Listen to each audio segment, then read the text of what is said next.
Israel shares intelligence on new Iranian threat to US president.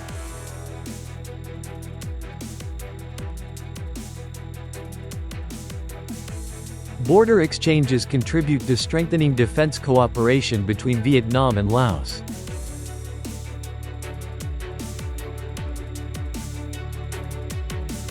Digitalisation opens new markets for mountainous agricultural products. You're watching today's news on NTV channel. My name is Zhang, your host. U.S. media reports that Israel recently shared intelligence with Washington regarding a new specific Iranian plot to assassinate Donald Trump. This new warning from Israel comes amid escalating U.S.-Iran tension in recent days. This information emerges against the backdrop of recent attacks between the U.S. and Iran, raising concerns about a potential return to a full-scale conflict. And after Trump's puzzling move to leave Turkey on an old plane following the NATO summit, Washington has been monitoring a continuous stream of intelligence on possible assassination plots against Trump. But the warning from Israel is new and concerns a specific plot. Tehran has long vowed retaliation against Trump for ordering the January 2020 assassination of Iranian General Qasem Soleimani. At the NATO summit in Ankara, U.S. President Donald Trump also warned that he could be assassinated by Iran and that Tehran considered him their number one target. North Korean state media reported on July the 10th that the country has decided to expand the functions and tasks of its foreign intelligence agency to effectively respond to security challenges. This is seen as a strategic step to strengthen surveillance capabilities and consolidate the national defense system.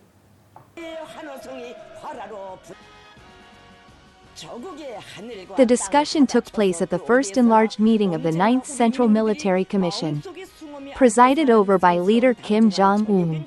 At this meeting, delegates discussed solutions to improve combat readiness, accelerate the modernization of the Korean People's Army, and optimize the operations of specialized units. The meeting suggested tasks and ways for expanding in a many-sided way the functions and missions of the General Reconnaissance and Intelligence Bureau, the core agency in controlling potential security threats and collecting and analyzing strategic information. This decision reflects an effort to restructure and improve the rapid response capabilities of North Korea's military intelligence network in the face of changing regional dynamics. On the morning of July the 10th, the third Vietnam-Laos Border Defense Friendship Exchange Program continued to take place in Nghệ An with many outstanding activities. The program aims to strengthen defense cooperation, consolidating the special solidarity, and building a peaceful and friendly border between the two countries.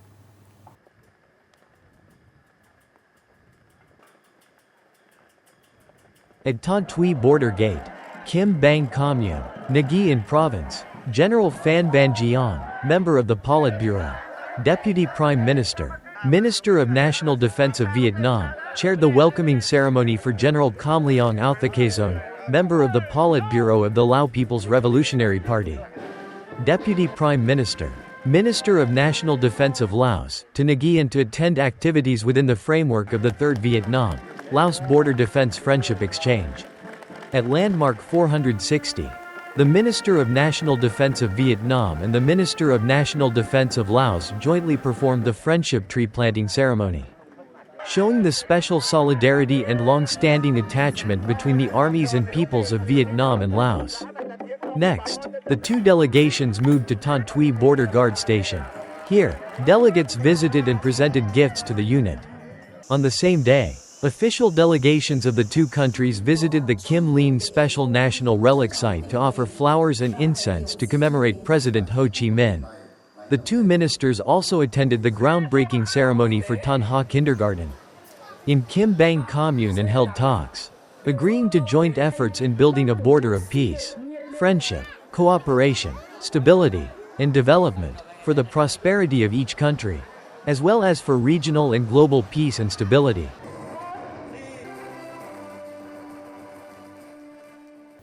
Coming up next are some updated news.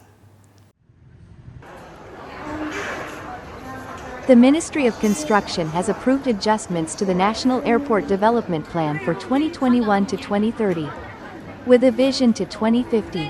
Accordingly, 5 airports in Truyen, Quang, Ha Tin, Quang Ngai, Lam Dong, and Tay Ninh has been identified for the plan to allow localities to study and prepare for investment. Under the revised plan, Vietnam will have a total of 36 airports by 2030, including 19 international airports and 17 domestic airports. By 2050, Vietnam is expected to have 37 airports, adding a second international airport in the capital region. The goal by 2050 is for the airport system to reach a capacity of approximately 249 million passengers per year and for more than 95% of the population to have access to airports within a 100 kilometers radius.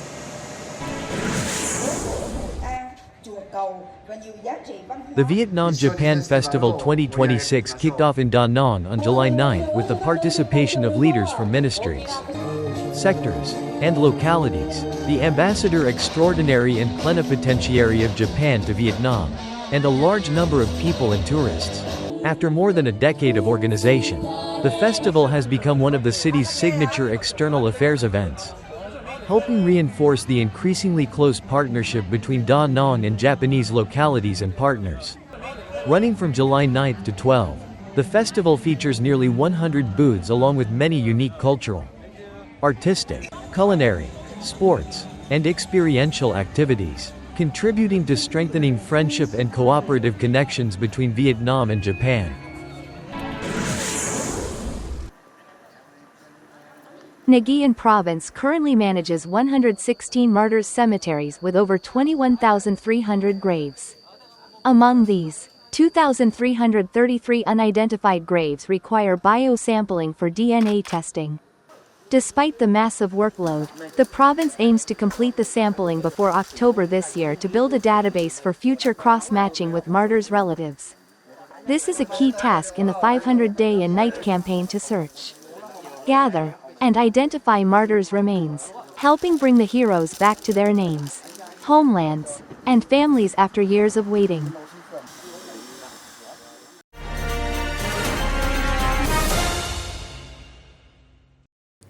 Moving on to the today's story.